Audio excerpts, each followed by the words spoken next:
I really like the whole series, but what I really love is like the first 3 or 4 episodes. It's very similar to The Mandalorian, and it's very, very well executed. One thing, the complaint that I just do not get is that people say the Book of Boba Fett has bad special effects. Personally, I would say it's got overall more impressive visual effects than even Andor. Don't forget to like and subscribe. Make sure to click the notification bell to stay up to date on all the things.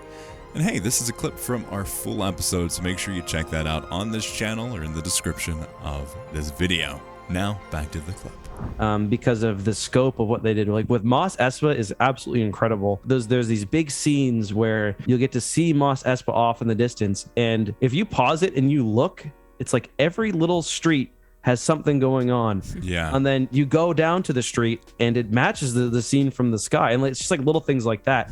Like, people are confusing the fact that there was a poorly executed chase scene, which there absolutely was, with like the overall kind of special effects of the show, which like I think that show relied on some really cool props. I mean, obviously there's things like Max Rebo, but just generally like the train car in episode 2 or 3 was amazing. Like lots of little things like that. The show early on, I think, pulled off a lot of things well. Kind of went off track a little bit. Pacing and purpose, I think, are the two things that it really struggles with. Yeah. I think it wanted to do 5 different things, and they're like, well, let's try to do 5 different things in this one series. But I totally agree, because I hate the Obi-Wan Kenobi show. I despised every single second of watching it.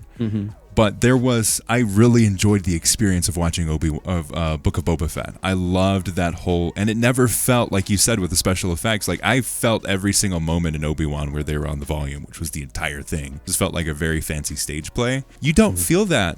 I mean, there are some moments, but you don't necessarily feel it overall that it's like, oh, we're in a stage. Like, no, if like you said, like the wide scope of it, I think they did a good job. And I think they pieced together using the volume, using practical effects, using special effects, using CGI in a really nice way.